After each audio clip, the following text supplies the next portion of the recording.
Hi, this is John from RacyMoto. I wanted to give you a brief overview of my feelings about the Storm versus the new Ultra.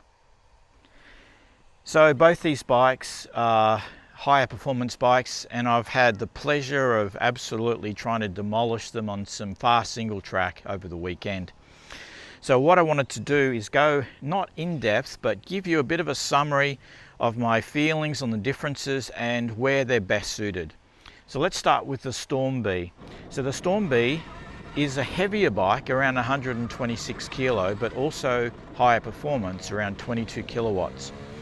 Now, even though it's heavy, I didn't find it was too bad on the single track. Once you're moving, that weight, you don't notice it. So I found that was quite good to ride. I could ride very fast, be very comfortable at higher speeds, and it was definitely felt lighter than I expected, which is a good thing. Performance was good. Now the Ultra B, on the faster single track, this is lighter at 85 kilo, but also under less power at say 12.5 kilowatts. But truthfully, this bike is as quick as that in the faster open single track. I found this bike very agile, the suspension was good, it was adequate. So between the two bikes, I would say I would prefer the Ultra personally, because I'm a little bit smaller. So this is going to come down to your feeling. And by the way, like and subscribe if you can, just to help us to keep this information coming to you to help you. So let us know anything that you would like to know, any feedback, we'll try and get back to you. So which bike suits which style of rider? I would say if you're more a fast fire trail, MX orientated person, the Storm is a better pick for you. It's probably faster in the wide open areas. Its suspension is a little bit more capable. It has a bit more power.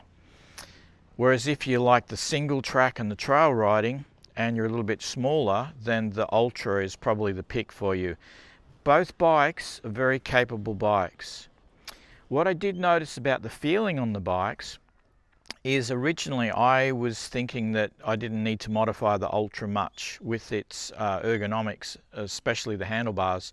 But after riding the Storm, I do feel that the bars on the Ultra need to come up a little bit, because I found when I was standing up it was still a little bit too low and a bit too forward. So I'm probably going to try and raise those bars just a little bit.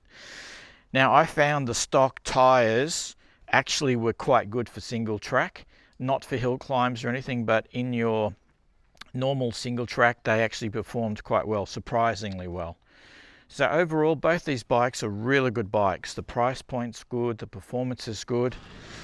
Let's talk about range. So I was doing an 11-kilometer loop at high speeds, taking about 15 or 16 minutes, and I'll show you some comparisons of the riding a little bit further on.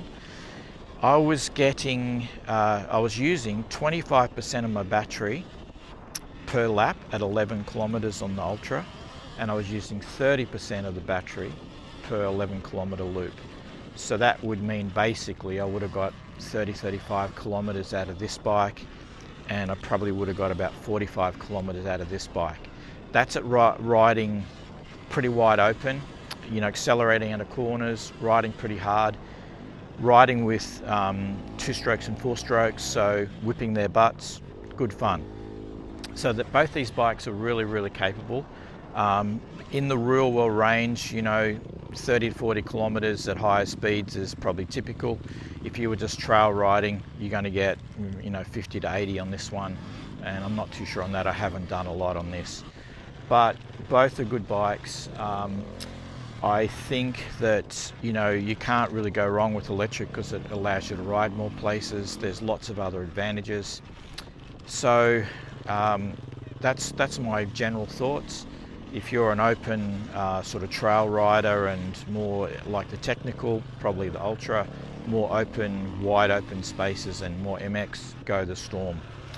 So let us know your comments and leave us any feedback, and please like and subscribe us.